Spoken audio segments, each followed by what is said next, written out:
YouTube und herzlich willkommen zurück nach einer ungelogen, extremst langen Pause. Wir sind heute wieder dabei und wollen Our Life Beginnings and Always starten.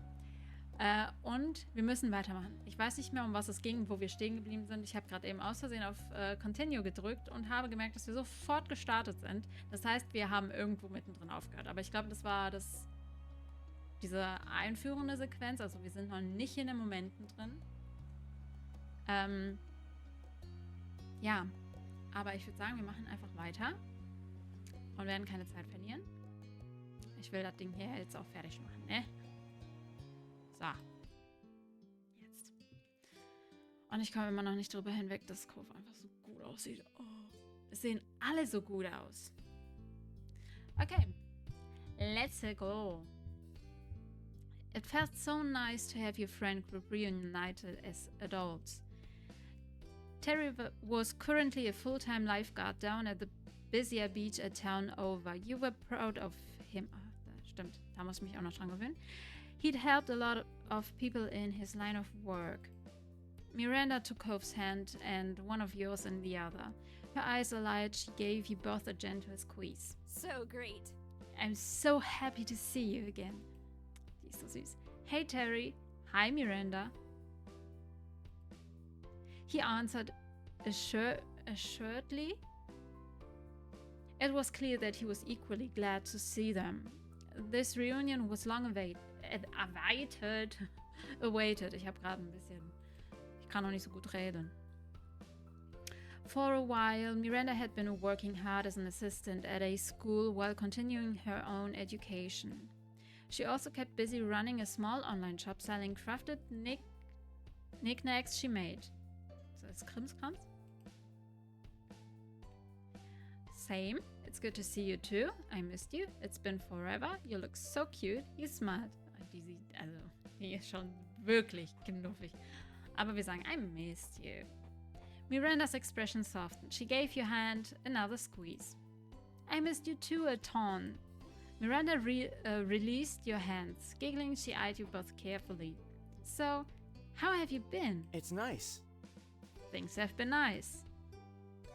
Everything is perfect. It's fantastic. I've been doing well. I'm okay. No comment. You shrugged. It's fantastic. That's cool. Yeah? I'm really glad for you. You stood more confidently and straightened your back. That made her giggle again. You're sparkling. What about you? I'm super.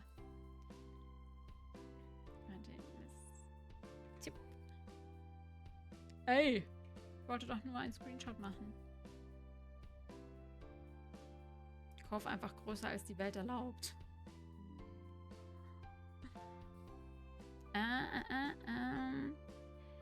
Terry sidled up next to Miranda and put his arm around her shoulder. Sighing dreamily, Randy chuckled up at her boyfriend.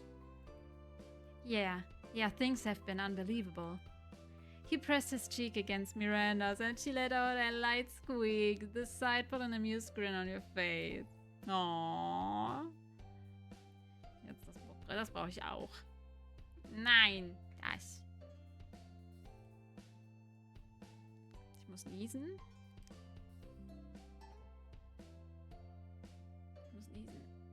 Ah. Your friends made a wonderful couple. They knew each other well and cared about each other so much.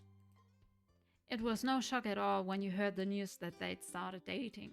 Aber ist wirklich, ich hab die ja schon vorher geschippt. The corner of your mouth curled playfully while you took in the warm welcomes all around. At times it was still kind of funny how your group of four friends evolved into two couples. Not that you were complaining about it, you thought it was amazing. It was an amazing thing. Cove then pulled his phone out and peeked at the screen. He repeated the motion every so often. You raised a curious eyebrow at his unusual behavior. Cove was too focused on whatever he was doing to even notice you noticing him, which was even stranger. So...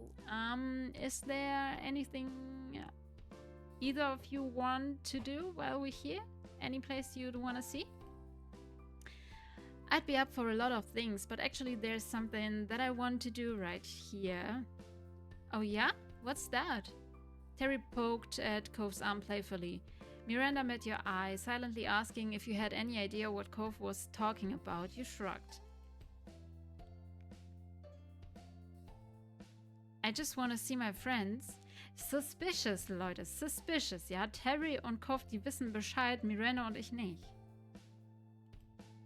Huh? Cove, you're already doing that. Well, True, but I could be doing it even more. You, Terry, and Miranda all turned to Cove with identical, incredulous expressions.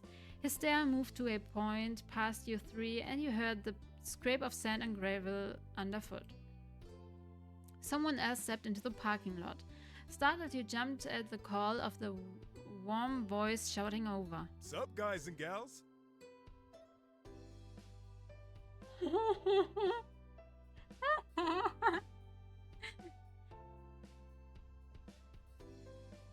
Warte, was?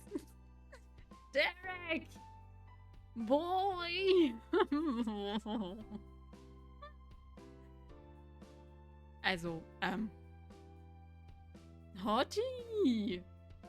Halleluja! What's up, guys and girls? Running a hand through his hair. Here. The person who crossed the lot was unmistakably Derek Suarez. He was beaming the whole way. It's been too long, even though it hasn't actually been that long, but long enough. Oh Gott, er ist so groß geworden. What? Oh man, hug alert. You ran over and hugged him. You grabbed onto his arm excitedly. You waved at him. Wir sehen ihn jetzt sowieso schon selten. Ich glaube, es ist okay, wenn wir einfach so machen.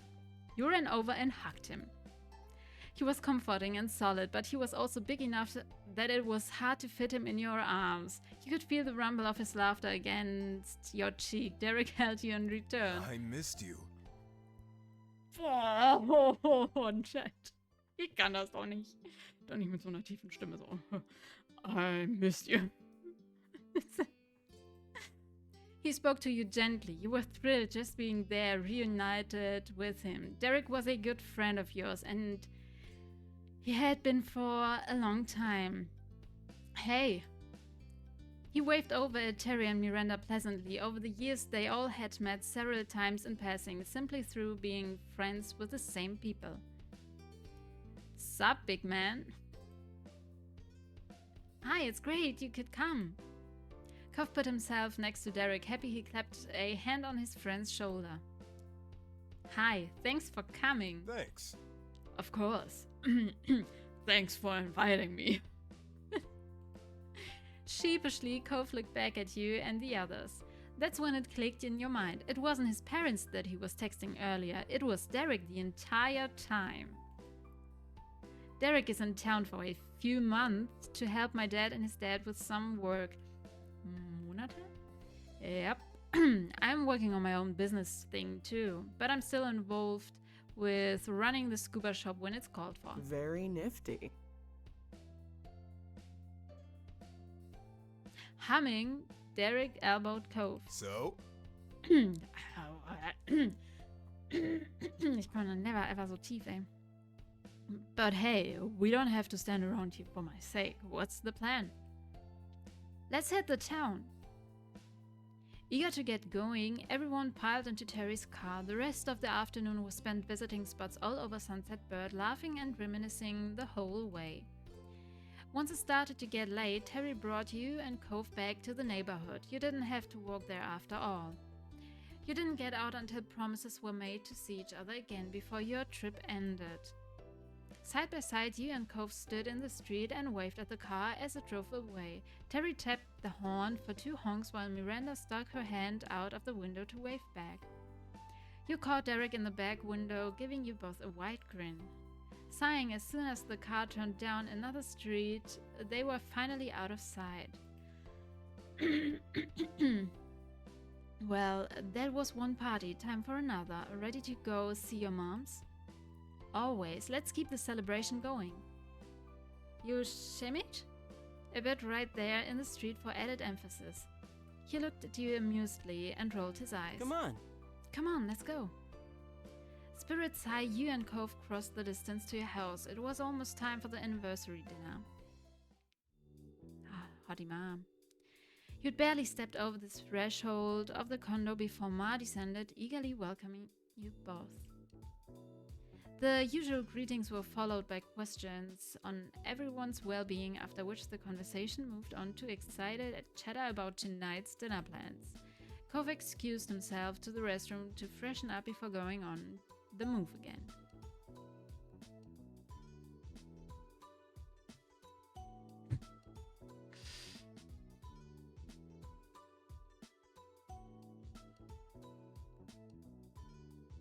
Oh mein Gott, Ted.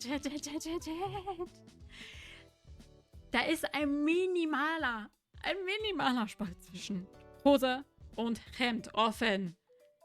Cove.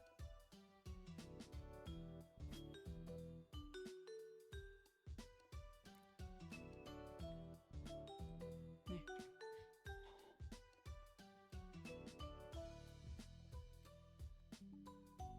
Ganz im Ernst.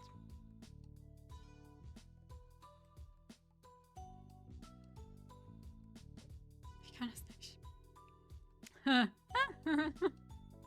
But when he returned, you were shocked to see he had entirely changed outfits. Yeah? Where did that come from? Und dann auch noch eine Augenbraue hochgezogen. Chad Cove weiß jetzt, wie man heftig flirtet und Gänsehaut beschert. Ich hab richtig Gänsehaut gerade. I packed it with me so I could get dressed before the dinner without having to go back to the hotel, didn't you? Or maybe you have stuff still here at your mom's place? No, Cove. I didn't do that. Huh. But your mom's party, it's at the country club.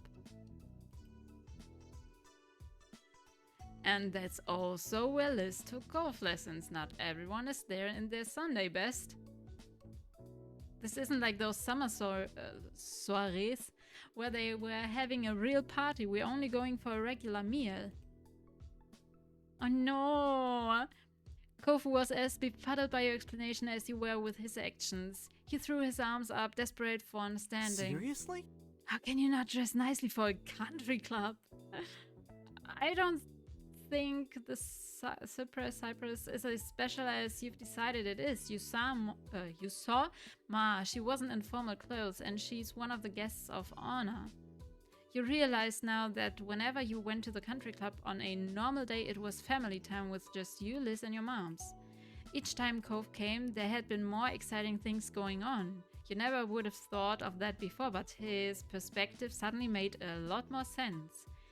Oh no, his frown wobbled and his cheeks became far pinker. He looked down at his own self regrettably as he pulled at the cuffed ends of his shirt. He seemed more like a scolded child than a grown man dressed for the latest charity gala. I thought she was gonna get changed while you and me were... Ma? No way, she'd need a whole lot more time than that. Well, it's okay. You look very nice. You're such a cutie. I love how much of an idiot you are. You're shocked. No comment needed. You patted his arm encouragingly. It's so... Kann man nicht sagen... Kann man nicht irgendwie so sagen, so, boah, ja, aber das gefällt mir schon sehr. Well, it's okay. You look very nice. That earned you a sheepish smile, though he still clearly wished his look hadn't garnered any extra attention. Cove's eyes stole a glance at the hall as if he was calculating if he'd have time for another quick change. Unfortunately for him, it was not meant to be. The time to head out came far quicker than you'd expected. Ja, guck mal, sein Papa sieht aber auch formell aus.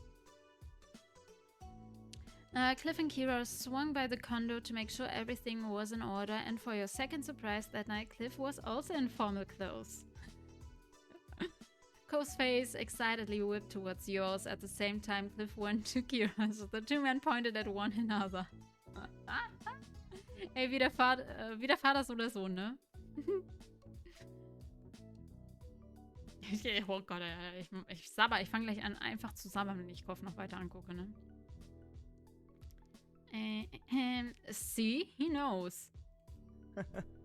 Exactly, Spot. Kira was talking to me like I was crazy. The aforementioned Kira placed a hand delicately yet dramatically across her eyes. Clifford, your son only knows this because you are the one who raised him. Cliff chuckled, his arm moving to scratch at the back of his neck. Yeah, that's my boy.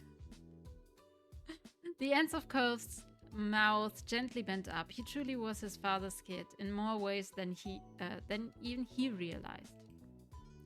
They may be the only ones in the group, potentially the only guests at the entire club, all gazeed up, but at least they could now take solace in one another. That looked to be good enough for them. Manchmal habe ich irgendwie Wortsalat, ne?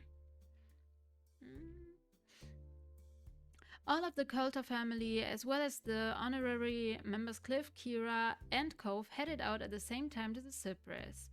It was to be a perfect reunion. An impeccable, smart host greeted you on arrival, smoothly leading the way to the set of tables reserved for your group. Once you'd all settled in, chosen drinks were poured into delicate glasses. The food would be coming out later, letting you soak up the atmosphere for a little longer. Smiling, your parents faced the group of familiar faces all gathered here together to share this special day with them.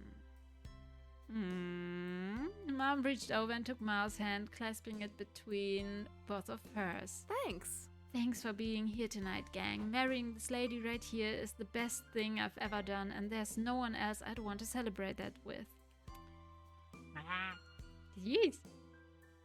Yes, we're so lucky. Not only do we have each other, but we've got such a large and loving family through all of you. Around you, you heard people saying, "Aw, that was me," and chuckling appreciatively at the comment. Lee had clasped her hands tightly in front of her, her eyes shining. Your eyes met Liz's misty ones, and the affection she had for her moms carried over to you too. Aww, that's süß.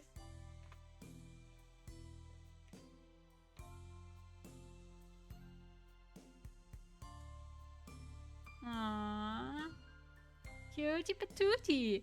The table. Oh, hatte ich das davor gelesen? You returned your attention towards the happy couple just as they leaned in to kiss, smiling all the while. The table responded with cheers and clapping, shots of happy anniversary and other congratulations continuing in after they'd broken apart. Mom beamed as she watched Ma giggle dreamily. The waiters reappeared, delivering delicious plates of food, and the dinner began in earnest. Both conversation and laughter continued to flow freely as the night went on, with the two families relishing the opportunity to be together once more.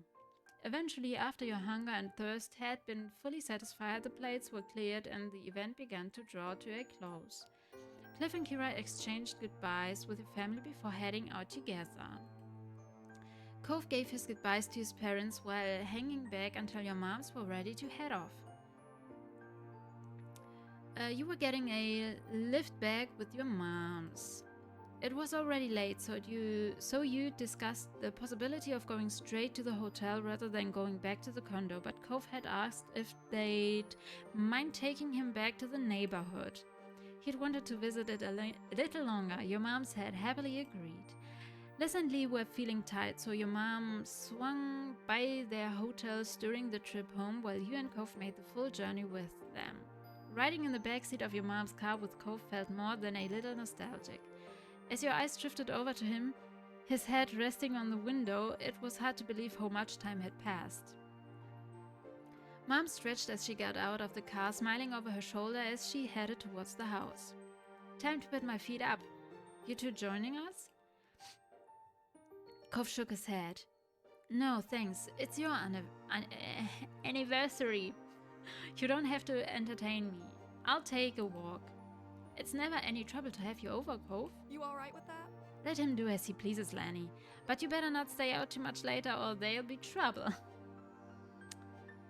Ma chuckled as Mom waggled a finger, her expression exaggeratedly severe, as she reprised a role that, in truth, she'd never really played. Neither of your parents had been particularly harsh as you'd grown up. Ma joined in the act. Don't go too wild just because there's no school tomorrow. Laughing, they made their way inside, leaving you standing out in the dark street with Cove. Ich habe vergessen.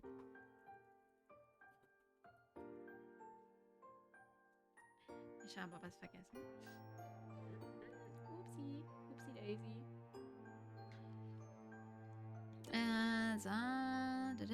Laughing, they made their way inside, leaving you standing out in the dark street with Cove. You didn't even need to ask him why. You already had the answer for this. He wasn't yet ready for the day to end. Without a word, Cove began to stroll down the road. You walked alongside him. You'd known your destination long before you arrived on the dark and utterly deserted beach. There were no lights down here, but nothing but the moon and the stars for illumination. Cove stepped out into the waves without a word. He looked up at the sky with a smile, then tucked his head down and began to pull his fancy shirt off. Cove, hallo.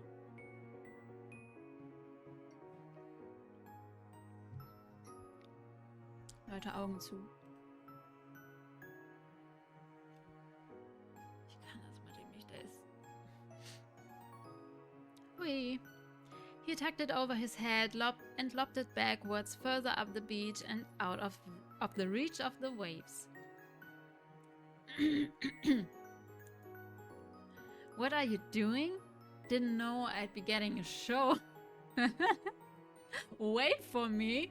You looked away, embarrassed. You followed him into the water. You better not go any deeper into the water.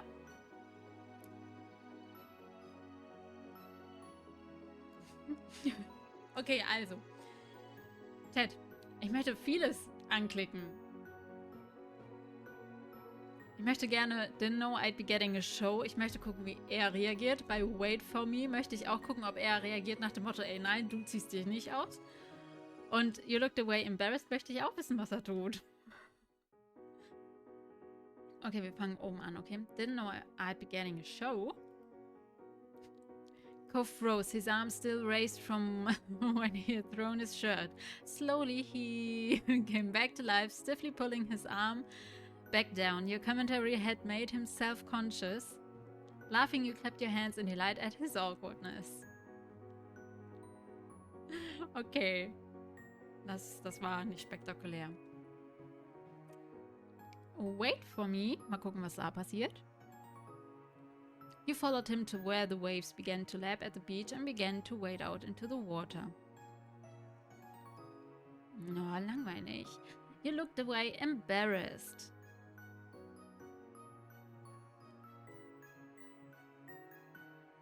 Das ist alles so unspektakulär. Was nehmen wir denn jetzt?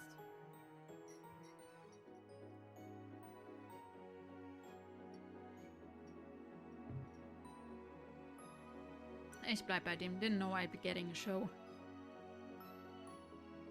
So Cove slipped his dress pants off and tossed them back in roughly the same direction as his shirt. He was down to just his polka dot boxer briefs.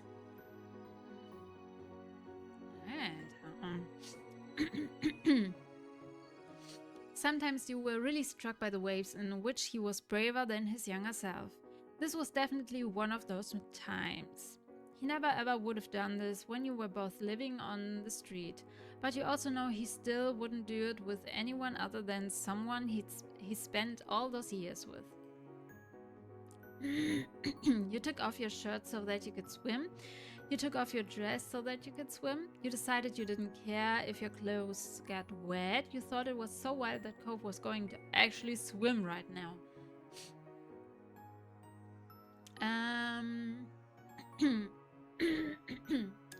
Wir haben natürlich ein Kleid angehabt.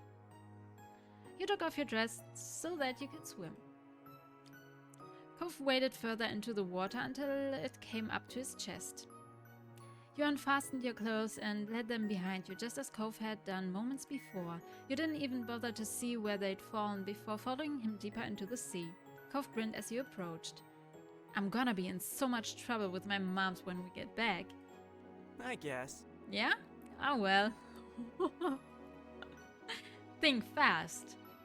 He splashed water at you as soon as the words had left his lips, giving you no time to prepare.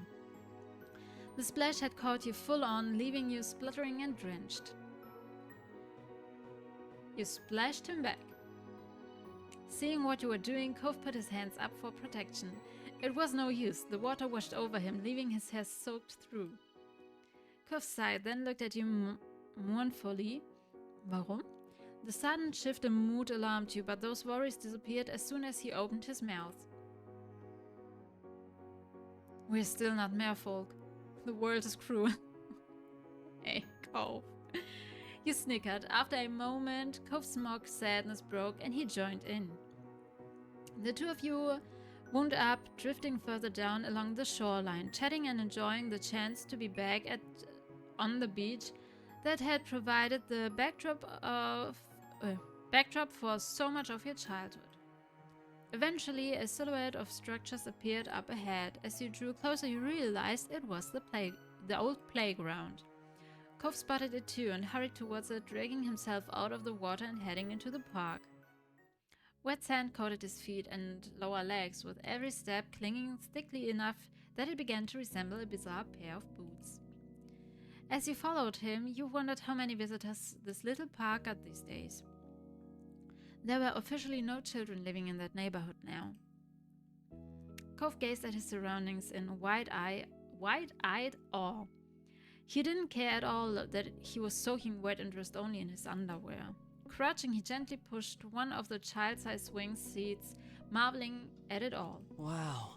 I can't believe how tiny everything is. Were we seriously small enough to use these? Ja, Cove. Tatsächlich. He shook his head, unable to fathom just how little you'd both been when you first met, then walked over to the monkey bars. Once these had been a challenge for you, now they were little more than waist height next to Cove. Cove turned his back to the bars and hopped up onto them with ease, sitting on them comfortably. You sat on the bars with him, you leaned against the bars, you stood in front of him. You stood in front of him. It was strange seeing adult Cove juxtaposed with the baby playground. This place had been something so exciting to Cove back when he first arrived, and apparently it was to this day. Cove smiled eagerly as you approached, kicking his feet in the air happily, briefly forgetting the low vantage point until the tip of his toes scraped along the ground. He continued to swing his feet, but with a little more care. You thought it was adorable. In this moment you were home. It just so happened to be the place you'd grown up, but really anywhere you could be with Cove was that for you. He had held a special place in your heart for so long, and so much of your life had been shared. You'd grown up on the same street, which had given you some common ground, but it went far beyond that. You had both chosen from a young age to share your life with each other. You wouldn't have it any other way. Here we are again. Here we are. The mood had shifted now. The funny, impulsive night beach trip, with a spike of adrenaline that came from you playing in the water under the moonlight, had settled into something quieter and more nostalgic.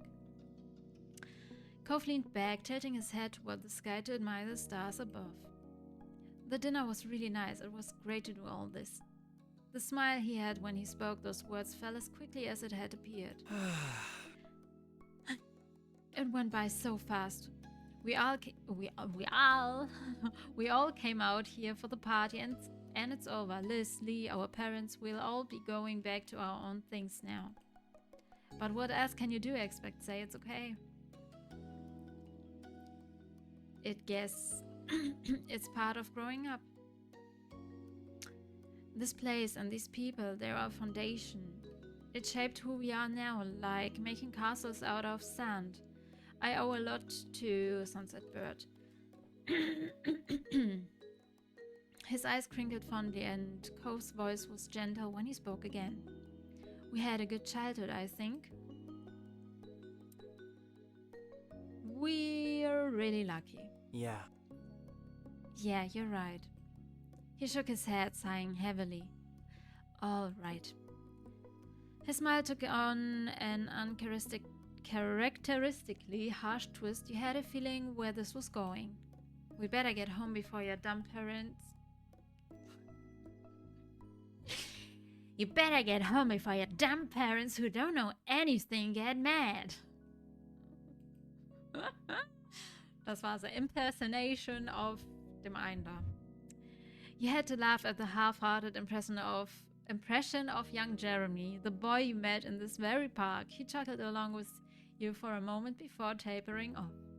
I hope we don't get grounded. And the jokes kept coming.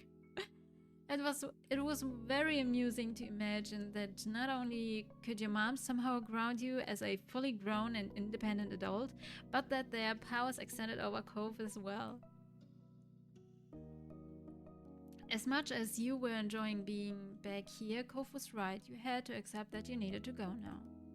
It was late and your moms were still expecting to see you before you got a ride back to the hotel. Cove hopped down from the bars, landing easily on the ground only a short distance below. Before you could return, you had some clothes to retrieve from the beach. You retrod the same path, following the footprints down to the shore you'd left in the sand only a little while earlier. Once you and Cove had scrounged up your abandoned clothes, you started to walk up to the... You started to walk up the old path home side by side. Droplets of water slipped down your skin and fell onto the road as you made your way back to your mom's house. As you and Cove were still soaked and sandy from your earlier adventure, it was likely that you were leaving quite a trail in your wake. But you'd seen Cove's bedroom growing up. It was only natural for him. The air was slightly humid, already pleasantly dense with moisture that felt like a hug as it closed around you. Any damp footsteps that were left behind would take longer to dry in this weather. The signs of your adventure might even be visible when the sun came up the next day. You hoped so. You quite liked the idea of you and Cove leaving your mark on your hometown again, even if only for a little while. Despite being soaked through and mostly undressed, the balmy summer night prevented you from feeling any chill. You were entirely comfortable. In truth, you felt warm inside and out. The day had been so lovely, spending time with friends and family, and your eyes drifted over to Cove. Cove Holden, your boyfriend. Just seeing him brought a smile to your face. Es tut mir leid.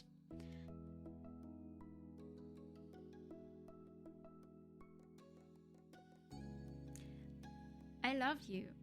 I always want to be with you. Cove, you make me so happy. You're truly my other half. He said nothing, simply enjoying his presence. I love you. Cove turned to you, his eyes wide and adoring, and he bit his lip as he smiled shyly. You could tell that your words had touched him. I feel the same way, exactly. He held your gaze a moment longer, looking straight at you as he spoke again. I love you. I'll love you forever. You enveloped him in a hug. You playfully bumped against him with your side. You kissed him. You reached for his hand. You nodded, pleased with how tonight had played out. You enveloped him in a hug. Cove squeaked, startled by the sudden embrace, but quickly warmed to it and responded by wrapping his arms around you in turn. You were full of joy. All other concerns and the day-to-day stresses of normal life were squeezed out by it. All you could think in that moment was how your life was wonderful. Every second and every day needed to end sometime, and that time had nearly come for tonight. You had to get at least some rest and bring it all to a close. And so the two of you went inside to say goodnight to your moms as well as clean yourselves up as best as you could. Your moms, both in pajamas, ready for their own sleep, hooted with laughter as you came inside, shelved and damp, and their teasing continued until the car came to get you to the hotel. Cove stayed silent as he put his casual clothes on again, placing the formal ones back in the bag he brought them in. You'd given Mom and Ma plenty of material for a mock scolding, and you got a playful lecture about not getting into water without bothering to change first. You just grinned at your partner in crime, feeling like a naughty kid again. It had been worth it. By the time you and Co finally dragged yourselves to your hotel room for the night, the sky had been dark for some time and the lonely hotel hallways were quiet. The late hour made you feel a sense of fulfillment. You really were making the most of your trip. It was such an odd thought that this was almost over. You had settled into this new routine naturally. All the familiar streets and faces made everything easy to get used to. The two of you drowsily shoved past an ice machine and into your room. Kov set his phone on his bedside table and you followed suit. You both started settling in for the night. The hotel room was a welcome sight after your long day. You noticed Kov rub the back of his neck and yawn. His voice was quiet and distant. I hope the pet sitter is doing good. The wish wasn't exactly directed to you. It was just a sleepy thought that Kov had unleashed upon the world at large, but you still agreed. I hope so too. Kov still kept fish after all these years, delightful, colorful things in huge aquariums. He apparently spent a lot of time watching them swim. You had not been surprised when he told you that he found someone to look after them in his absence. After all, he also found a pet sitter. You were in the same spot as Kov with your animals, with no one at your respective homes, so they still needed to be cared for. Kov's anxiety about leaving them hadn't subsided. Over the vacation, you had caught him a few times texting the pet sitter and asking about his fish. I'm also a little worried. It'll be okay. You were even more tense than Kov. It'll be okay. Kov turned his head to you, the nervousness still coming off despite his exhaustion. I know what you mean, but you chose that person for a reason. You trust them. But they're all fine. They just miss you. Kov smiled, appreciative of your comfort. You nodded in satisfaction. Mission accomplished. Kov yawned widely. He seemed confused at the magnitude of it. He groggily blinked at you. I think it's time for bed. You glanced at your watch. It really was astonishingly late. Yeah, Kov, that is an understatement. The two of you got changed and brushed your teeth. In no time at all, both of you were cozy and ready to sleep. After that, you flopped onto your side of the shared bed. Kov headed over to his side and you felt the mattress dip under his weight. You tucked yourself under the covers and Kov snuggled in closer to the middle. You turned on your side to face him and scooted slightly closer. Your noses almost touched and Kov watched you with a soft expression on his face. Muss das sein? Kov gently spoke his words like a lullaby. Good night. Good night, Jenny. Night. Kov's eyes fluttered shut and he let out a contented sigh. There was a warmth from Kov's body next to you. He was right there. His presence was comforting, perfect for lulling you to sleep. His presence was alluring. You really wanted your hands on him.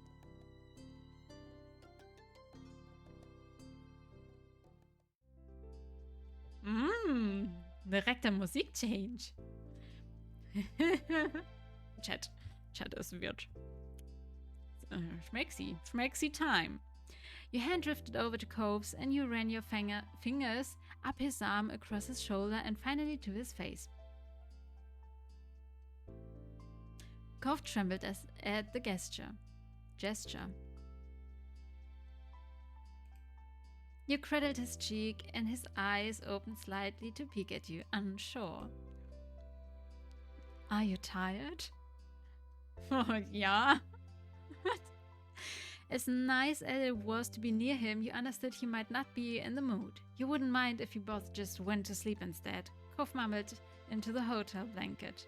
I mean, I mean, not anymore. Warte, von wo kommt das denn? Was hatte ich denn jetzt bitte gerade im Kopf? Oh, I mean, not anymore. Your eyebrows lifted. He flushed as a growing excitement replaced any previously held plans to rest. You leaned forward and lightly kissed his lips. He pecked you back affectionately. You could feel his smile and his affection.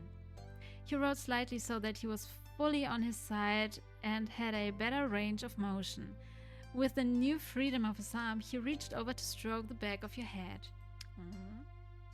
When the first kiss ended, you immediately started another and then another.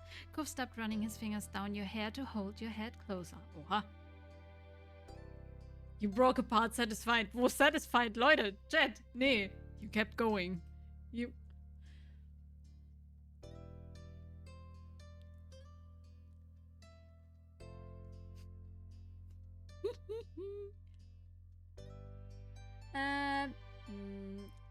Also, jetzt gerade machen die Knutschi Knutschi, okay?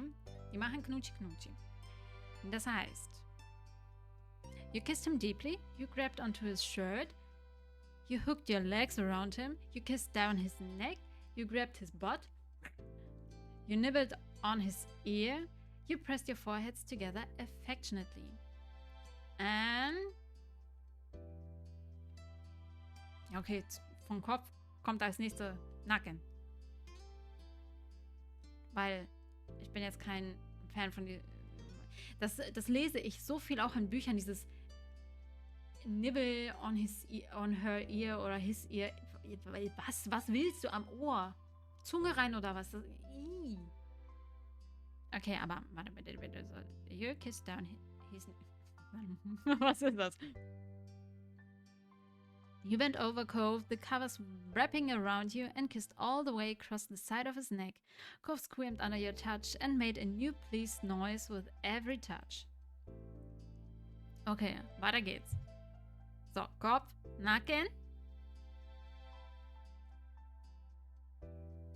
Machen wir so. You hooked your legs around him. You tangled your legs across Cove. You needed to get even closer. He twisted his arms around your back and kissed the corner of your mouth. You kissed him deeply. You snaked your arms around Cove and pulled him as close to you as you could. You savored the heat of his body against you. You pressed into Cove as long as you could manage before needing air. He responded just as desperately.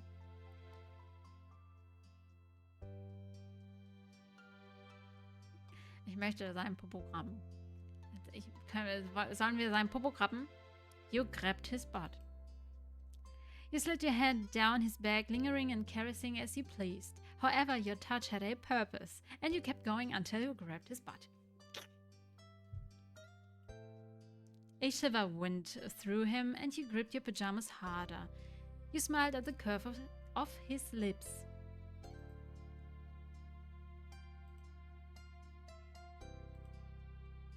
A shiver went through him, and he gripped your pajamas harder. You smiled at the curve of his lips. You grabbed onto his shirt. You tugged and pulled at Cove's soft pajamas. It stretched under your fingers. Cove started to run a hand through your hair again, sweetly cutting through the strands. It was a never-ending reassurance that he was here and he cared about you.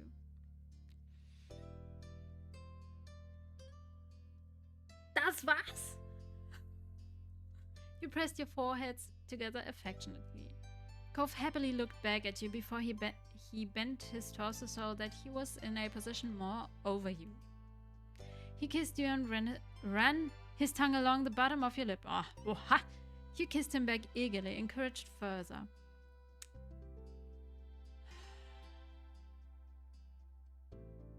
It's voll unsatisfying. You pulled back and feeling satisfied.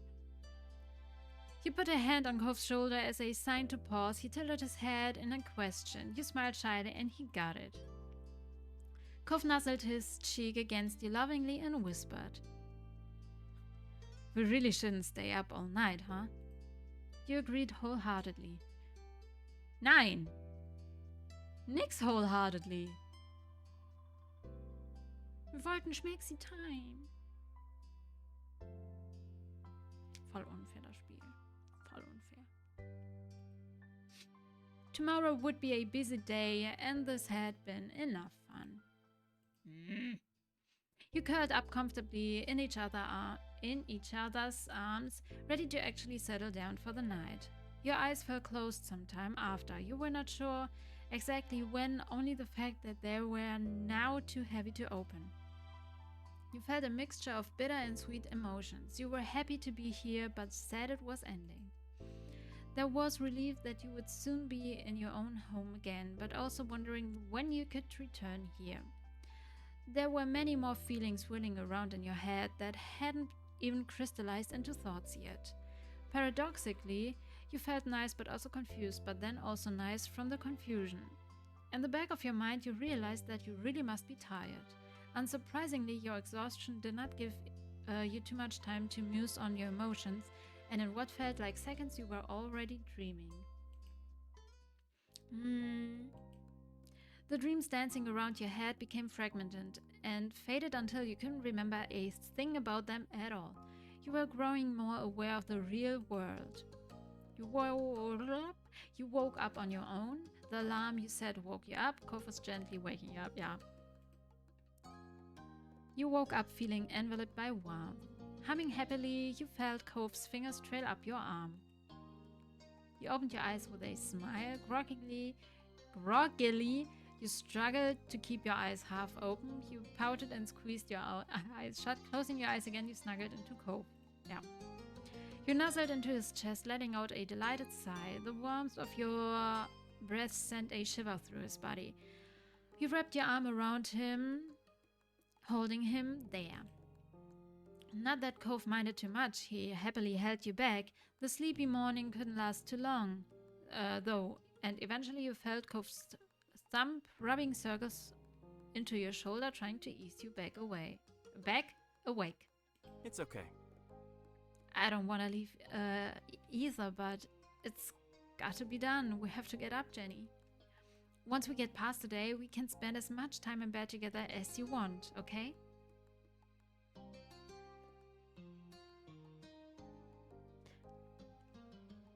Das war dein Angebot.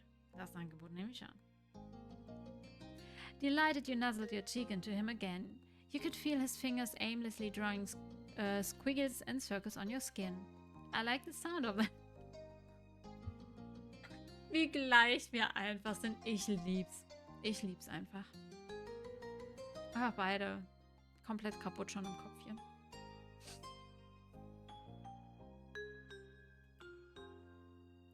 Ja. I like the sound of that. You sat up fully with a big yawn, stretching your back, then your arms, and lastly your neck before accepting the day. The blanket fell to the side while you swung your legs over the side of the bed. A part of it almost got caught on your foot, but you kicked it away. Kov slipped out of bed on the opposite side. Today would be your last day in Sunset Bird. The only thing you had planned was some family time in the old neighborhood. You figured you'd see where the day took you from there. Yawning again, you glanced over at your clothes. There was just one more day to live out of your bag. I'm really looking forward to having my full wardrobe again.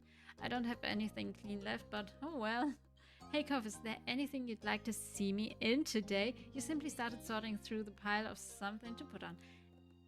Hey Kov, is there anything you'd like to see me in today? Your teasing had Kov shaking his head, but then his gaze locked with yours. His smile grew and you raised a quizzical eyebrow. You already know the answer to that. An anklet? Well... Ich habe eigentlich an gar nichts gedacht, aber okay, well. Aua. Well, I was thinking anything is good on you, but that's also a nice guess. Alright, let's get things going. Our families are waiting. Nodding, you and Kov swiftly finished getting ready in the small hotel room. As soon as you had your stuff together and were ready to go, you were off. During the ride there, you and Kov decided to visit his dad's house first this time. When you got dropped off, Kov eagerly hopped out into the street with his eyes locked on his father's condo. Your gaze fell on your boyfriend. He stood in the middle of the street where you grew up together while the summer sun made him shine. Though he was the brightest light in your eyes no matter what. It was a beautiful thing. You knew you had to propose before you left sunset.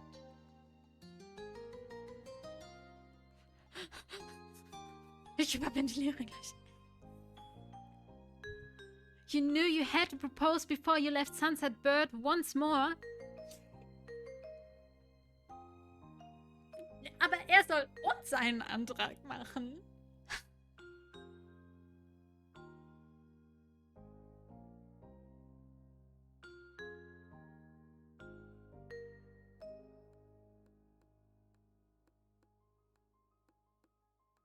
Jetzt weiß ich nicht, was ich tun soll. Ich weiß nicht, was ich tun soll. Ich muss jetzt ganz kurz was googeln.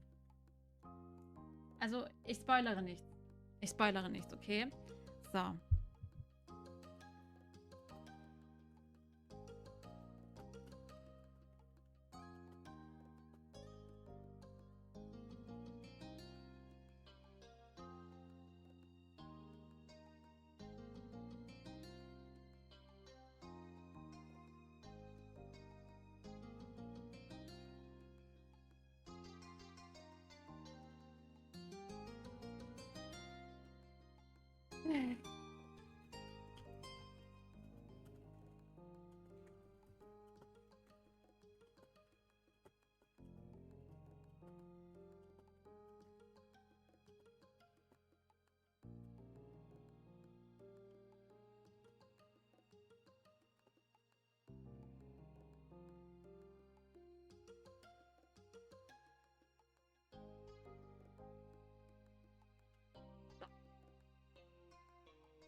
Okay.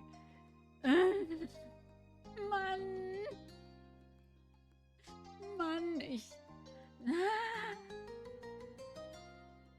Manu. So, zurück zu OBS. Okay, wir lassen es drauf ankommen. Ich habe ChatGPT gefragt, dass er mir ohne zu spoilern sagen soll, ob ich dann den Antrag verpasse oder nicht. Und dann hat er gesagt, es kommt darauf an, wie die Beziehung zwischen euch ist. Wenn sie eng ist, dann wird er mir auch den Antrag machen können. Aber nur wenn ich jetzt im Prinzip das nicht anklicke, verpasse ich den Antrag so gesehen nicht. Es gibt wohl noch weitere Möglichkeiten. Das heißt, it was a beautiful scene. You wouldn't give up a single second of your time with Cove. Meeting him there, you were looking forward to how today's chapter would unfold.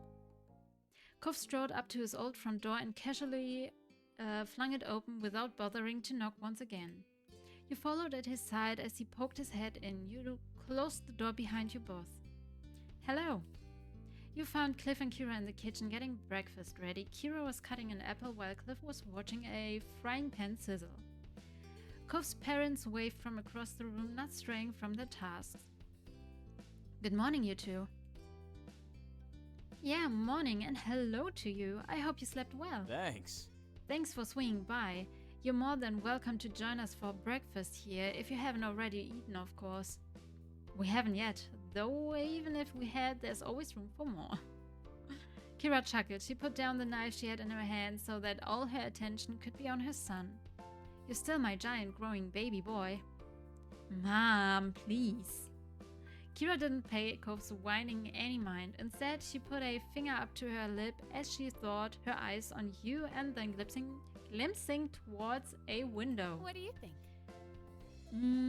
I wonder, do you think your family's eaten yet, Jenny? I'm not sure. Cove and I came over here first. Your eyes flicked over to the clock on their oven. Given the time, your moms may have eaten, or they could be having a slower morning. it was a coin to toss either way. We'll give him a call. They could come over. Cove nodded, a sage expression on his face.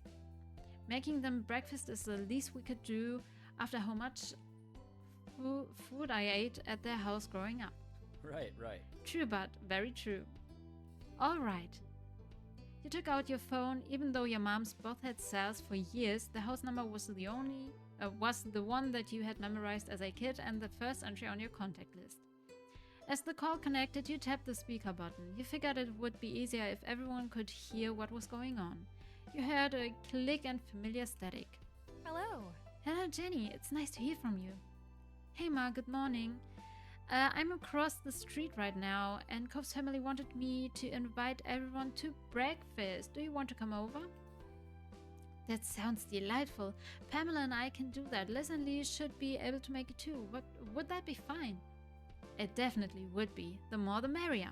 Marvelous. Marvelous.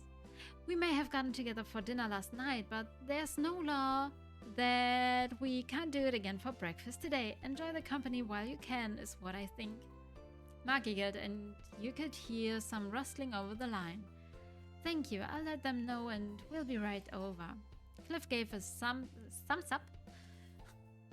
Cliff gave a thumbs up. Cove shook his head with amusement. Dad just gave a thumbs up. I'm telling you, since you can't see him over the phone. Hero snorted and Ma's laughter rang out, filling the kitchen. Cliff switched the thumbs up hand to instead scratch the back of his head. See you. Well, it sounds like we'll see you soon. Goodbye for a little while. You could feel her smile from her voice. Bye, Ma. You ended the call with a satisfying tap of the red button. Cliff's eyes wandered around the space. We better get cooking. Sounds good. I can help. Me too. No way, you're guests. Kira and I have got this. She grinned. There was something playful in the twist of her lips. Right. I couldn't have said it better myself, Cliff. I've been in your spot before. There's no choice but to accept it. Cove sighed, but from the sparkle in his eyes you could see that he was entertained. Fine, we'll just hang out over here, I guess. Good. Cove walked over to the living room and gestured at the couch. You both took a seat and getting a comfortable spot to wait for food and family. Cove tilted towards his parents with his chin, then shook his head with a gentle smile, silently asking if you could believe this. All you had was a silent shrug. Time passed, filled with light chatting. Cove kept a careful watch on his parents' culinary progress and teasingly kept a running commentary. Oh, Dad added another pinch of salt. I wonder if that was a good idea. Cliff had to raise his voice to project over to the living room. He sounded very amused. It's funny that you, of all people, are commenting on my salt usage, where we're both born and raised in salt water. Besides, I'm sure you remembered back when you were about 12 and tried to make... Cove flushed slightly, but his smile remained as bright as ever. Do you really want to talk about... Do you really want to start talking about cooking mistakes, Dad? Because I remember a lot of things too, like what about that chowder that was supposed to be a pie? Wow! Cove and his family were quite a show to listen to. You chimed in occasionally, but mostly you provided a laugh track. Eventually, there was a rhythmic knock on the door. Oh, that's them! He said it loudly for his parents' benefit. You nodded and got up to greet your family. When you opened the door, surprisingly, there were no moms. Oh, Terry stood in front with Miranda at his side. Derek waved from behind them. Hey buddies, we came to see you two before you left. The plan would have been to go over to Jenny's house next if you weren't here. Luckily you two aren't too hard to find. What he said. And hi. Cove burst into happy laughter. His brows were high in surprise, not unlike how he looked after unwrapping a nice present. Wow, thanks for coming. Hello. Kira's voice carried through the house from the kitchen. Cliff likewise projected. Great, the whole gang will be here. You heard the sound of a cabinet open and shut. A pan clattered and the faucet turned on. Are we interrupting something? My parents' sister and cousin are coming over for breakfast. They should be here in a few minutes. Yep, but my dad always makes a ton of food anyway. It's no problem for you guys to join. Cove waved off their concerns before pausing with a thoughtful hum. The only real problem is, do we have enough places for all these people to sit? He peered back into the house and started counting the dining room table, chairs, and bar stools. 5, 6. Cliff interrupted when Cove began trying to use his fingers to connect the different chairs to different guests. No worries. Don't worry, some people can squish together on the sofas. It'll be fine. This really is gonna be a party. Well, I'd be happy to accept the invitation. Yeah. Yeah, you'd have to be crazy to skip out on this. Thanks. Thank you for making room. We're really glad that you came. Your 3 friends finally piled into the house. Before they had a chance to settle in, the doorbell rang. Only Miranda had sat down. All right. Now that has to be them. People laughed as he walked back over to the door and opened it up. He was right this time. It was your parents, Liz and Lee, all crowded on the front steps. They squinted into the house and were surprised at just how many greetings were said. The sheer force of the chorus of hellos was impressive. What? How did they beat us here? How early did Jenny call you? We're literally across the street. Terry snorted at your sister's confusion. He seemed quite pleased with himself. We were a surprise. We called ourselves. Cool. Very cool.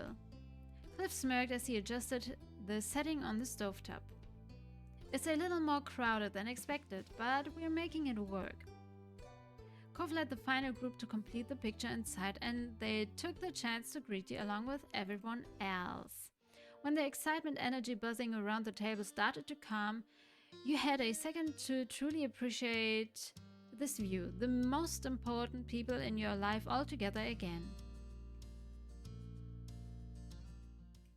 It still felt too good to be true to have everyone here. And then you noticed that Kira stood back up. She clapped her hands once in a satisfying smack. Anywhoosies. I hate to interrupt, but I thought you'd want to know that the food's done cooking.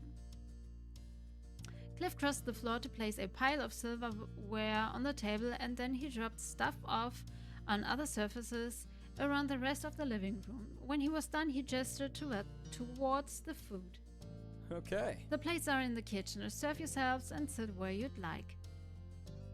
The guests happily formed a line, and the meal was steadily passed around. Before long, each person claimed a seat in the whole living room area, some at the table, others on the kitchen island, and some situated at the couches. Conversations trickled across the various clusters of friends as everyone dug in. Cove finished his plate in record time with a pleased sigh. He put his fork down and surveyed the room. This is really cool, just how we're getting to do this kind of thing. I like this too, Cove. I hope we'll be able to make this happen again. Of course, there'll always be more reasons to get the gang back together in the future. Yes, the 2 of you might even dare to celebrate your early anniversary gifts every year. The smirk on Liz's face grew only wider as your mom giggled at her teasing. Ma shook her head, chuckling softer now. Shush. Lisa, shush. True. Honestly, we just might. You've made a good point. It does come around every year. You should. Seriously, you deserve a big celebration for your magical day. The kids are right. You've got a lot of people who want to appreciate you. You've gotta give them a chance. It's true. I know I have a lot to thank you for. There were more nods of agreement around the room, and your moms took each other's hand for support. Neither were expecting so much encouragement. We'll think about it. She'll think about it, and I'll tell Lenny to stop thinking so hard if she doesn't agree. Pam! Good. Good job, Mom. Now with that settled, let us continue to enjoy this perfect gathering.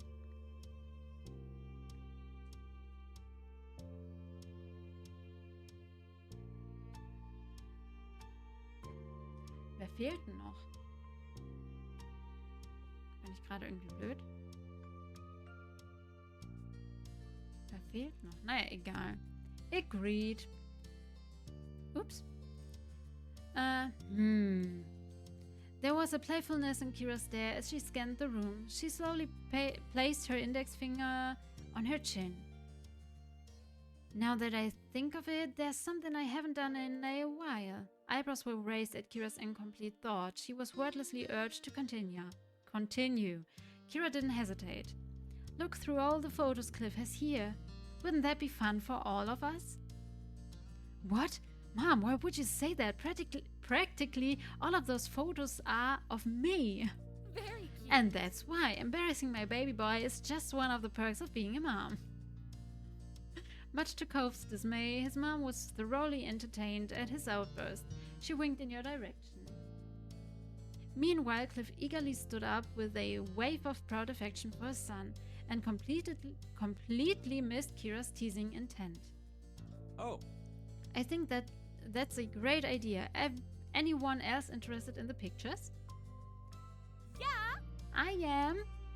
Lee shot her hand up before Cliff could even take a full step. Terry and Miranda snuck each other a glance before nodding with matching grins. That sounds well. That's fantastic. That would be lovely, Cliff. Mom tried to hide her amusement behind her hand, but she couldn't stop the snicker that slipped out. Oh boy. I've seen them all before, but they never get old. I want to see them. You shrugged nonchalantly. You nodded. Poor Cove, everyone loves to pick on you. I've seen them all before, but they never get old. Really? Oh, I bet there's some real gems in there. I hope they have. I hope there's baby pigs. Don't worry, you won't be disappointed. Cove buried his face in his hands and sighed slowly. His shoulders deflated in defeat. Fine, we can take a look. Everyone happy with picture time? Yay! Fun. Yes! They both excitedly raised a fist in victory. Smaller cheers from your friends and family worked their way around the room, and even you bounced up to your feet excitedly. Cliff flipped open his faded album of physical pictures. He held it up to his face, the corners of his eyes crinkled. And though the book covered much of his face, you were certain he was smiling fondly. But he didn't keep it to himself long. Laying the family album on the dining table, you and the rest of the party gathered around to get a peek. Oh, süß. Oh, Mann. The first picture on the first page was Baby Cove in a cute little onesie. There were several coos and ahs from the group, and Cliff's eyes were shiny with tears as he sniffled. He's grown so much. Cove was such a cute kid. That's my darling angel. Nice onesie, Cove. How precious. Even as a baby you looked unimpressed. You smiled enjoying the view. That's my darling angel. You met Cove's eye with the fondest smile, and you saw the second his breath caught. His mouth twitched until he let himself accept the compliment. Cove held himself even taller, pleased and uplifted by your comment. That's how you do this. You reached out, placing a hand on his arm and giving him a gentle squeeze, feeling as grateful as always to be with him. Thanks, Jenny. After breakfast and the photo showcase, everyone decided to stick around. Hanging around Mr. Holden's house turned into taking a walk around the neighborhood, and then for lunch you switched over to your mom's condo. It was a really good time enjoying each other's company, but eventually the sun began to set and there was nothing else to delay your friends and family from going home. Inside your mom's house, the home you had been raised in, the group was taking their time saying their goodbyes. It was tough for you, your family, your friends. You knew that what was weighing on the mood. It might be some time before you'd seen one another again. It was a pleasure having you all here, and you're welcome to come around again anytime. Ma wrapped an arm around Mom with a light chuckle. Mom leaned her head gently into her wife, and they both beamed. I appreciate it. Absolutely. I know we're all adults with our own hectic lives, but we appreciate the time taken to visit. Snorting, Liz crossed her arms. She leaned one hip out to the side while her lips curled teasingly. You make it sound like this was such a struggle. Some of these people still live here, and it was a vacation for everyone else. Even so, it was very thoughtful, and I hope everyone has a safe trip home. Kira clapped a hand on Cliff's shoulder. He was puzzled as she leaned in so he could hear her.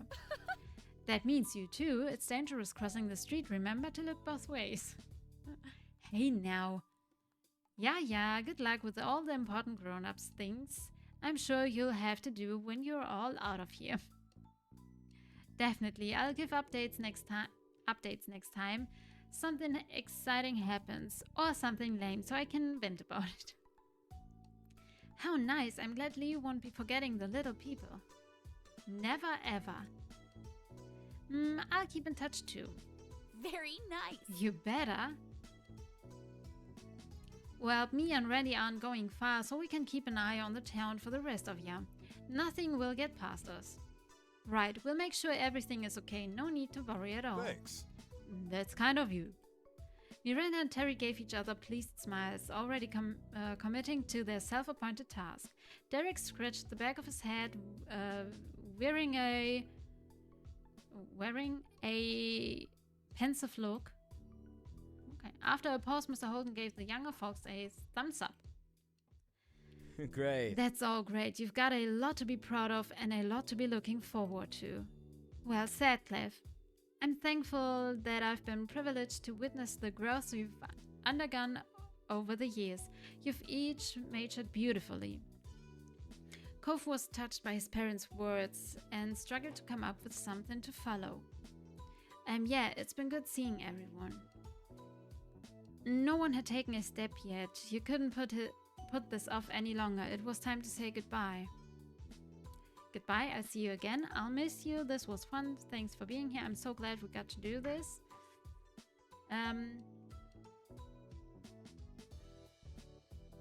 I'll miss you. Oh, thanks. Thanks. We'll miss you too, kiddo. Very much. Mom wrapped you in a big hug, and then you felt the weight of another person in her arms. You realized Liz got pulled in too. We'll be back soon enough that you'll be kicking us back out. I don't think that would happen. I'd like to see you try to push it though. It'd be funny. She held you both tighter for another moment before letting go. Afterwards, there was more sniffling and hugs, a lot of hugs. Then people started trailing out into the street, seeing others off. Your friends and family got into their cars and left the neighborhood. By the time things had fully settled, you realized that the sun had set. Earlier, you and Kov decided on having a car pick you both up. Neither of you wanted to bother your parents after such a long day. It would be a little while longer before it would be there, though. It was the right choice as both sets of parents shot you weary looks. The force seemed ready to call it a night. It didn't take either you or Kov very long to assure them that it was okay to head home and to go to bed. With one more round of goodnight and goodbyes, your families returned to the condos. Then the only people left on the street were you and Kov. Kov closed his eyes, humming happily while he waited for it to pass. He stared up at the sky. The moment was comforting, but suddenly your face scrunched up, bemused. Something was wrong, something that made you feel somewhat empty. And then it dawned on you. Your wind chime wasn't here anymore. The feeling of the wind washing over the street just wasn't right without that familiar tune. But you had taken it with you in the move. With a bittersweet smile, you knew that you'd be able to hear it again when you got home. Kov's hands were in his pockets and his shoulders were relaxed when he caught your attention with a tilt of his head. So... Can you guess what I'm thinking? Well, at that moment you were in the neighborhood. You grew up in together with some time to spare. You rolled your shoulders back and pretended to crack a few of your knuckles. An amused look fidgeted on Kov's face while he observed you silently. Could you perhaps be thinking that the fireflies are out now? Right. Right, do you want to go to the Poppy Hill before we leave? Always. Aww, beginnings and always. Aww. There was an eager bounce in your step as you and Kov crossed over towards the hill behind your mom's house. Side by side, you stared out at the view in awe. Aww. As you imagined, the hill was dotted with a glowing firefly light. It perfectly reflected the memories of childhood held closely in your mind. Cove sighed contentedly, seeing them across the hill, weaving in around the blades of grass and the stars above. Eventually, Cove moved his attention back to you again. There was a dazzling brightness there in his expression that quickly morphed into something more mischievous. Wanna catch one? He asked, raising a curious eyebrow, but then he didn't wait for you to respond. Cove bolted off after the first firefly that happened to dart past his nose.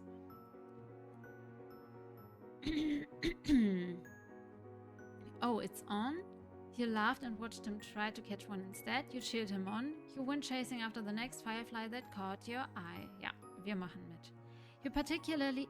Ich habe gestern auch Glühwürmchen gesehen. Das war auch so schön. A particularly bright firefly zipped past your face and you just couldn't let it go. You chased after it all over the hill. Every so often, you and Cove would pass by each other, moving in opposite directions. This time you gave his shoulder a light shove to get his attention. Any luck? Not yet. The pursuit for fireflies continued until a handful had been caught. Cove crossed over to you with a bright grin that could rival every twinkling bug and star around you. Cupped between both his hands, Cove carefully held a firefly. The corners of his mouth twisted before a few giggles escaped him, and you knew that feeling well. The way the firefly would buzz around, tickling the palms of your hands. Cove's eyelids flutter open, meeting yours. He watched you with a complicated mix of emotions, heavy with the weight of 15 years of history of memories. It's really a relief that I got to see the fireflies. This trip wouldn't have felt complete without it. Yeah, I think you're right.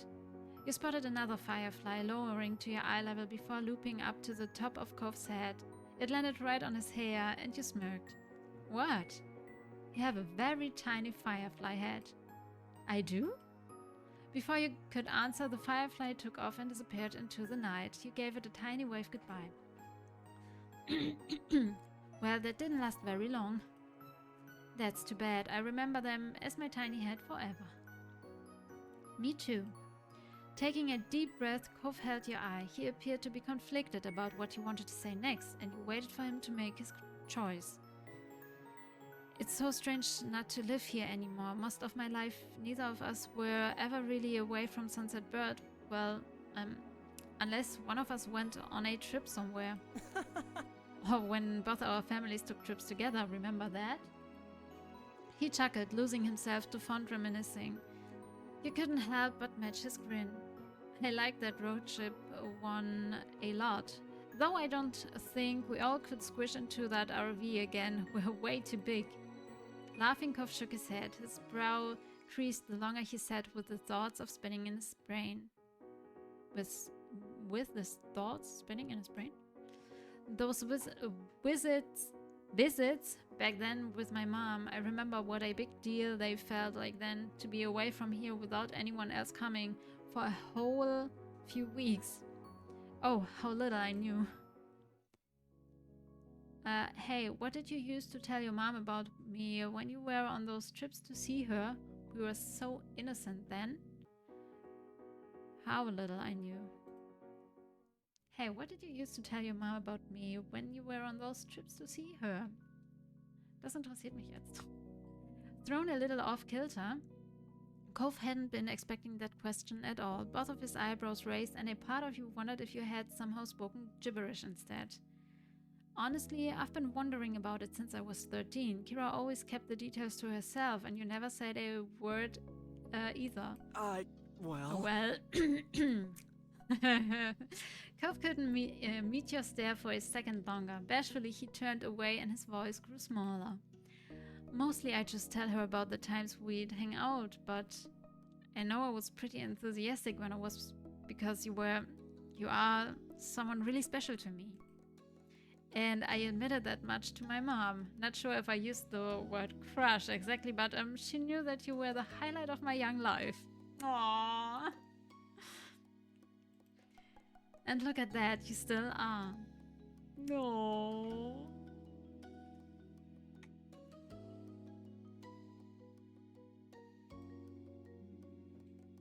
He delivered that final thought earnestly enough that you stopped breathing altogether. Cove beamed at you, pleased with his confession. Thank you. You're welcome, and thank you for being my favorite story. Aww. After that, Cove became quiet, simply gazing into your face. The way the lights around sparkled in his eyes reminded you of moonlight reflecting off the waves in the ocean. There was a depth to it that you could hardly grasp. A part of you felt compelled to speak, to do something, but you were entrenched. Cove held you completely in place as much as the firefly.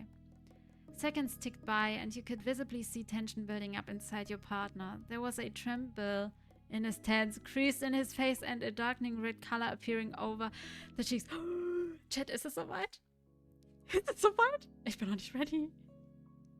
Sehen wir gut aus? Tracer, guten Morgen, wie geht's dir? Chat, sehen wir gut aus? Kommt jetzt der Antrag? He breathed in slowly through his nose, squaring up his shoulders as he did. Okay.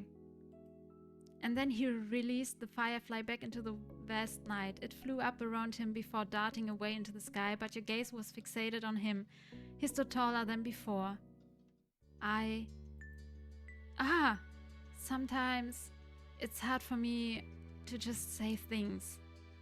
I don't know what happened. When I was a kid, anything I thought of would come right out, even if I probably should have kept it to myself. I'm always like this. Now all the stuff in my head feels mixed up and I can't force myself to make the words, especially when it comes to you. Cove's head tilted slightly and he eased some of the stiffness in the way he carried himself. It's really frustrating, huh? I think so. Nobody else has ever affected me the way you do, and you're the last person I want to have trouble talking to. But it's worth it. Just being able to feel the way I do for you and having you feel the same about me makes it all better. And I want to thank you for letting me express myself however long it takes and however it ends up coming out. He chuckled softly and your mouth curved into a smile. Hey. Hey, Jenny. Ja?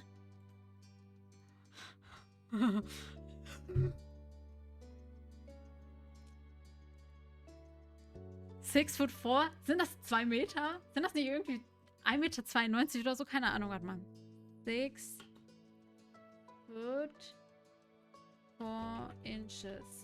Wie viel ist das?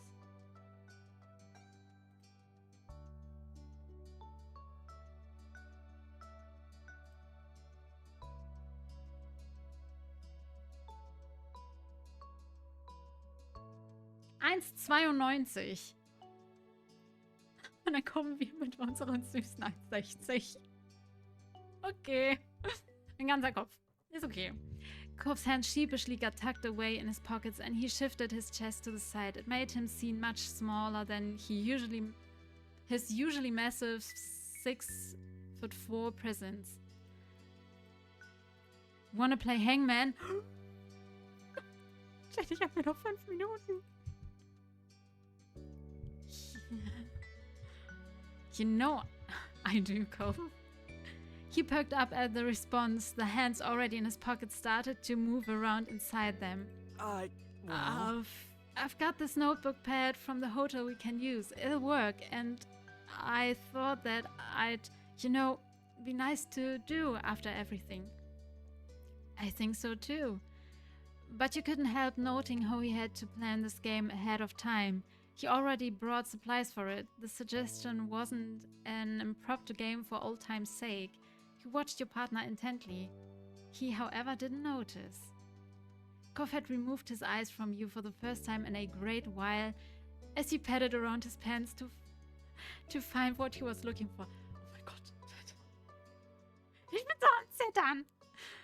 Besser und dir? Mir geht's gut. Mir geht's gut. Ich bin sehr nervös gerade. Soon he shakily pulled out the aforementioned notepad and a pencil along with it. The pencil almost slipping through his fingers. Der ist genauso nervös. He made a fumbling catch with his other hand to keep it from falling to the ground. Cove's eyes closed with a sigh as he flipped open the book. He lifted it up high, partially obscuring his face behind the covers. Perhaps to make up for how weak the grip was before, Cove grasped the sides of the papers tightly, so much so the notebook bent inward. The only sound you could hear were Cove's controlled deep breaths in and out, and the rustling noise of the paper in response to that. Cove then pried one hand off in order to begin sketching out the game board. Though he kept it carefully close to himself, he couldn't get a peek. It became difficult to remain still as you stood there waiting, Cove keeping things literally close to the chest and had you excited to find out what he had in mind. When Cove's writing hand stopped moving, so did the rest of him. There was a complete pause, but only for a moment. You barely registered the hesitation before he flipped the book around for you to see. That's... You can guess now. That was all he said about it. Your eyes scanned over the page. 4 words, 4 letters, 3 letters, 5 and 2.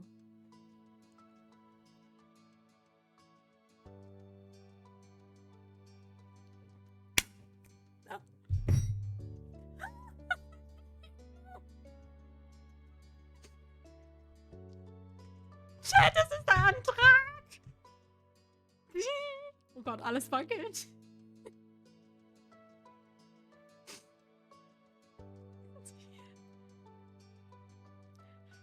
You opened your mouth and picked a letter.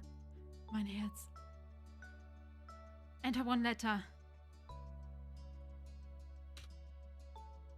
You glanced at Cove. You didn't react to your correct guess.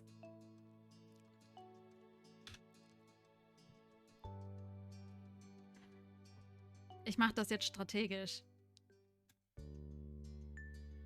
Cove still remained stoic. Oops. You could tell at this point that this game would need to be over before he gave any hints on what he was feeling. Kann ich nicht schon das Ganze? Nein, ich kann nur eins machen.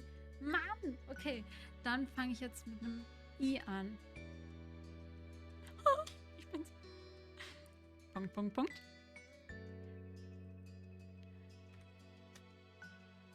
Punkt, Punkt, Punkt. Punkt, Punkt, Punkt. Punkt, Punkt, Punkt. Warum so auf? Punkt, Punkt, Punkt.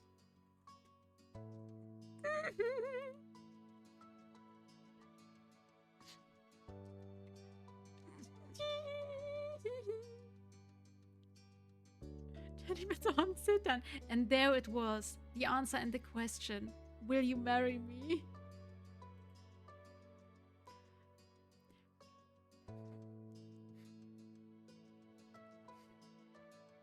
Cove. Cove. He meint, Gott, mir bleibt es legit im Halse stecken. He may not have said it aloud, but you had gotten the message clearer than he had shouted it from the rooftops, and Cove knew it. He let the notepad drop to the ground in front of you. You beamed widely. You covered your mouth with a hand. Your breath caught in your throat. Your eyes began to water. You just began to bawl. You stared back down. Ich glaube, ich würde einfach nur anfangen zu heulen. You just began to bawl. Cove's legs shook despite talking straight. His entire body had gone rigid. He winced a while, trying to force his joints to actually move. Your feet remained locked in place, churning in your own sea of emotions, giving Cove the time he needed. Ultimately, Cove gracelessly dropped down on both of his knees with a muted thud. His head was hung low in embarrassment as he clung onto your dress to stop from falling over entirely.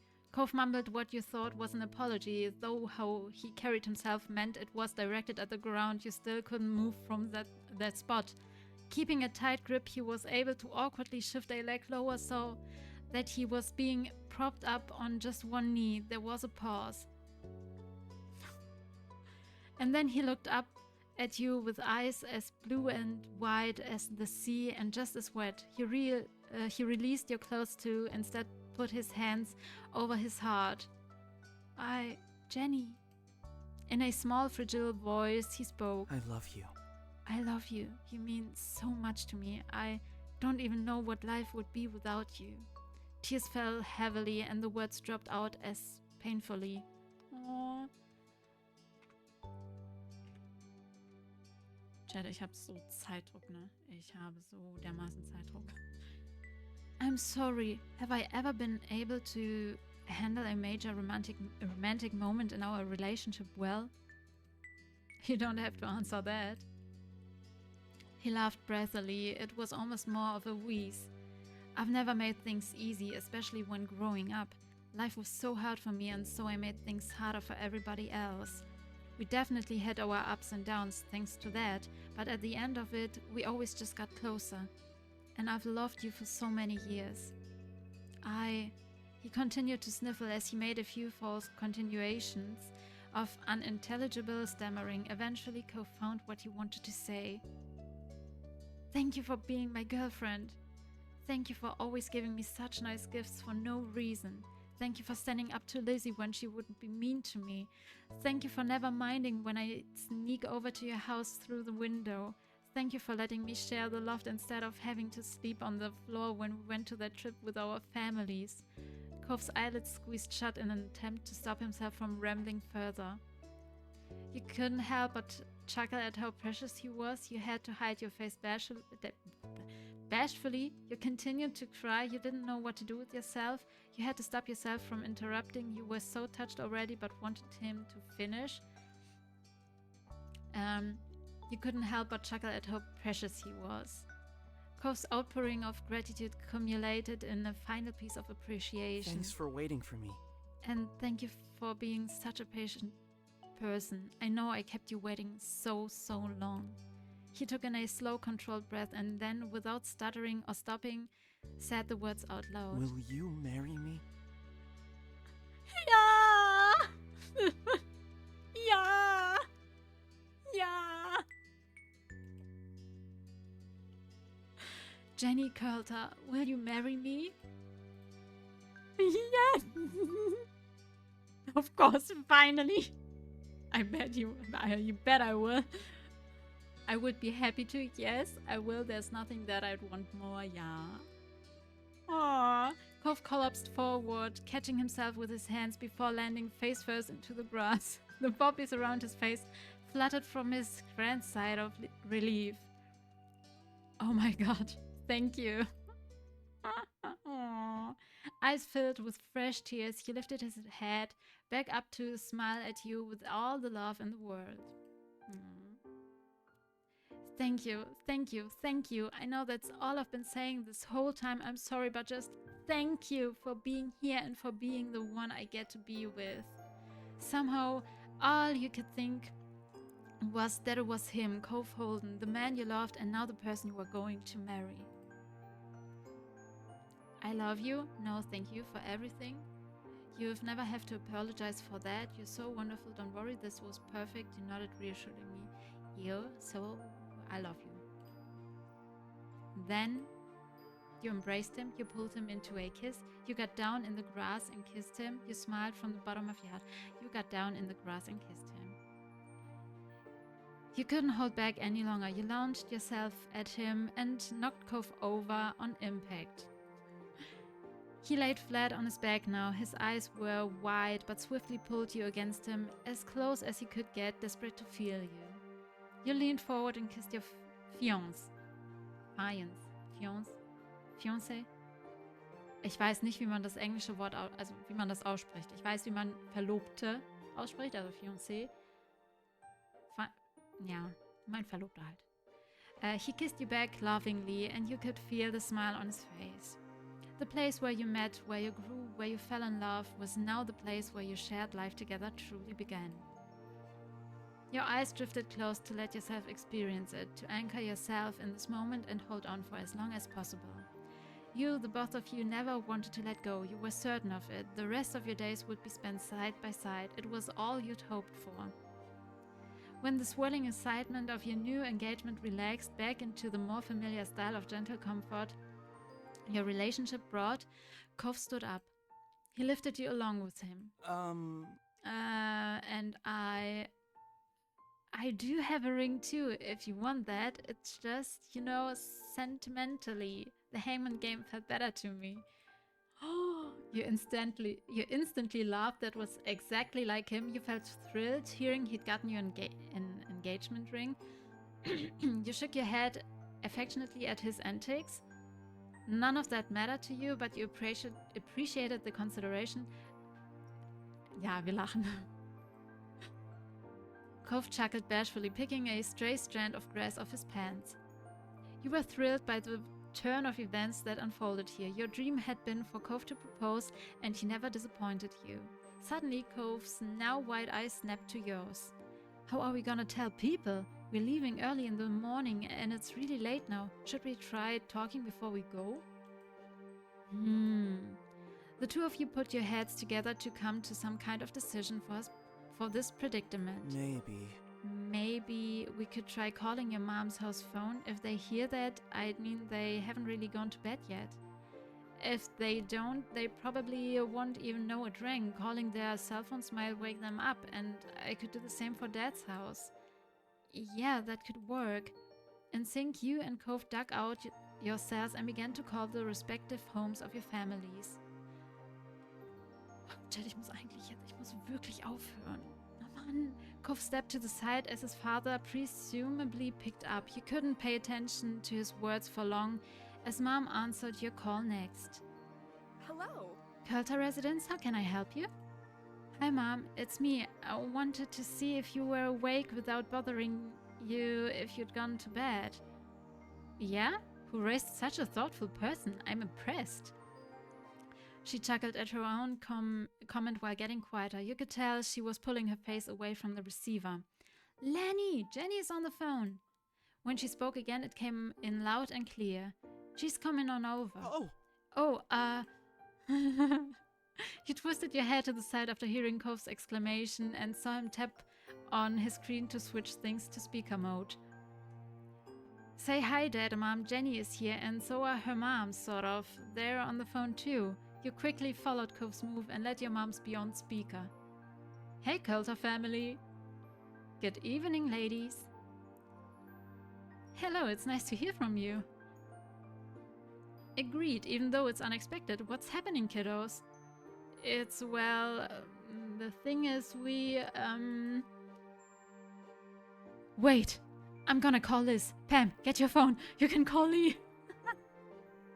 What? You don't have to do that. I want to, sweetie. This is news they're going to enjoy hearing, isn't it? I'm certain they won't mind. I mean... Alright. Hey, in that case, Kira and I could call your friends. I've got their numbers. Seriously? Of course, they've had to call me plenty of times to try reaching you whenever you misplaced your phone or forgot to charge it. Dad. He laughed nervously. An awkward smile crept on your face as you tried to absorb what was happening. Your parents got to work, leaving the old landlines on while they used their cells to call Lee, Liz, Miranda, and Terry's apartment and Derek respectively. Every call went through, and soon your whole main group was on the line and they were expecting answers. There was no putting it off.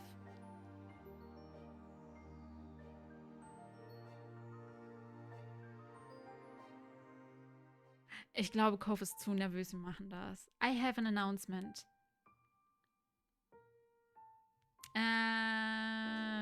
Cove and I are engaged. I'm getting married.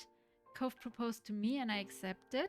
I'm intending to take Cove James Holden's hand in matrimony. I'm sure you can guess, Cove and I are getting married. Nein, wir sagen, Cove and I are engaged. Cove nodded with a serious expression. Right. That's right. I'm going to marry Jenny.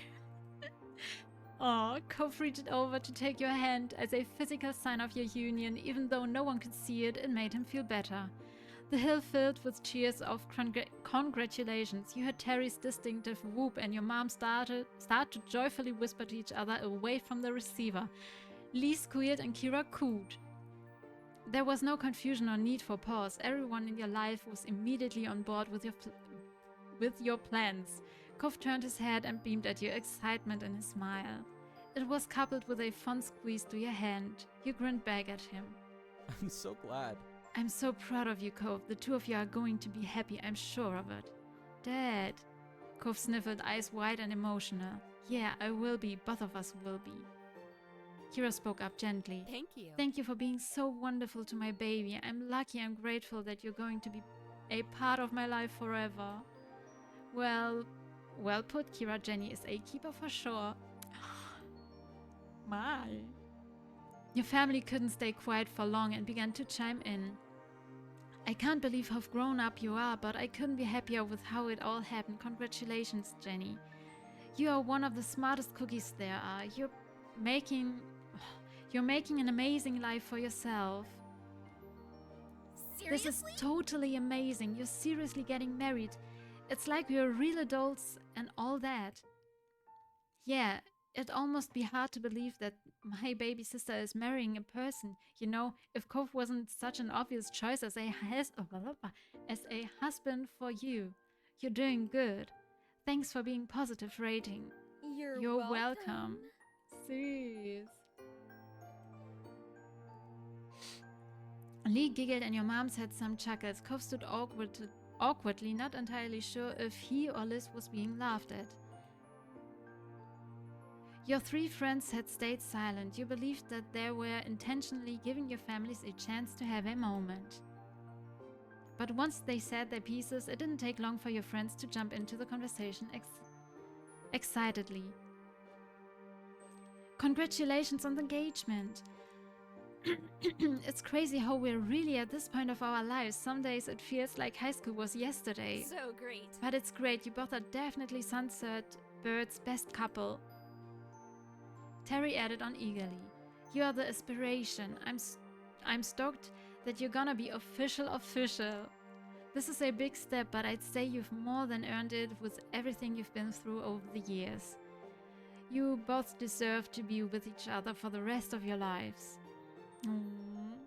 Kov had appeared weepy before, but this sealed it. He cried.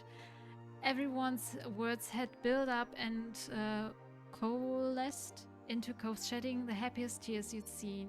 Thank you. These were people you cared dearly about, and they were so happy from your engagement. It was heartwarming. Good luck, kiddos. You've got a journey ahead of you. Cliff agreed with a chuckle. They've known each other for 15 years already and still haven't gotten sick of each other yet. How hard could making it work for the rest of their lives be? True It's that. no trouble. For the two of them, no difficult at all. Not difficult at all. Thank you very much, everyone. I don't even know what to say. You all better come around again for the actual wedding. I'm impressed Kov didn't run away. Yeah, thank you so much, everyone. It means a lot that you're all here for us. Kov nodded beside you with a watery smile. Of course, what else is family for? But ultimately, the night was growing late and the many phone calls all had to come to an end. After goodbyes were shared, you were left with just one another again in the quiet space of Poppy Hill. I think that was nice. Me too. Well... We have to go to the hotel now, huh? Yeah, I think I can do that. I'm not ready. Do we have to go? You nodded. Yeah. You took one last look at everything around you, breathing in the summer air. The ocean salt tickled your nose. Take care of the hill for us, little fireflies. Trailing a few steps behind Kov, you looked back down the hill. You spotted your childhood home immediately. I'm grateful we could come home here and see how things are without us. It was nice. Yeah. It really was. With Kov right there along with you, you made your way down the hill, with the same stars above trailing the way your last night in Sunset Bird was closing out. You were lost deep within a dream, adrift in the current of your unconscious mind. Kov was with you even there, his presence strong as your mind flitted from scene to scene, the logic of the conscious world melting around you. Something jolted you from your slumber, the visions you'd constructed slipping away even as you scrambled to catch them. It had been a good dream. You opened your eyes to an unlit, unfamiliar ceiling. The darkness permeated the room so thoroughly that you were sure it was still the middle of the night. As your eyes adjusted to what little light there was to catch onto, a smiling face cozied itself right above you. There he was. Jenny! Good morning, Jenny! The grin was bright enough to make it seem like maybe the sun had risen after all. Good morning. Wow, it's my dream come true, you said sarcastically. Oh, it's my dream come true, you cooed. What have you got up your sleeve today? Please stop being a morning person. You groaned as grumpily as you... Okay. Good morning. You echoed his words, assuming he checked the facts in spite of the very night-like situation surrounding you. His expression softened at your voice, the tender affection in his gaze obvious despite the dim space. You kissed him. Propping yourself up on your elbows, you leaned in towards him. Cove read the intent in your movement and bent down, meeting you halfway in a kiss.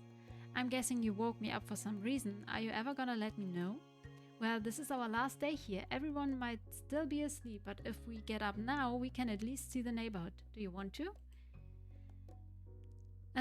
Of course. Wir sind müde. You just nodded. All right. Great. Then he held out one of those hands to help you get up too.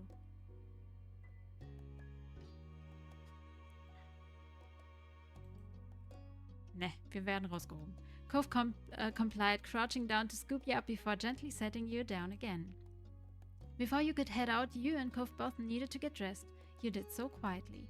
The strangeness of the hour meant that your body seemed less coordinated than usual, each article of clothing a new puzzle, but you managed it. Boah, Chat, es ist so warm hier. Und ich hätte vor 3 Minuten losfahren müssen. The two of you were eventually ready to head out into the wild world. Dawn still hadn't broken when you left the hotel, yet it was easy enough to get a ride down into Sunset Bird. The journey was peaceful. You might have expected sleep to attempt to claim you once again, with the sky still so dark, but Cove's excited energy was infectious. Okay, Chat, ich kann nicht. Also, ich muss jetzt hier einen Cut machen. Ich muss auf die Arbeit. Und ich bin schon viel zu spät. Ich hätte schon längst losfahren müssen.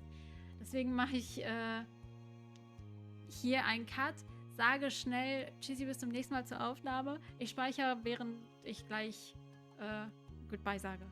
Bis zum nächsten Mal.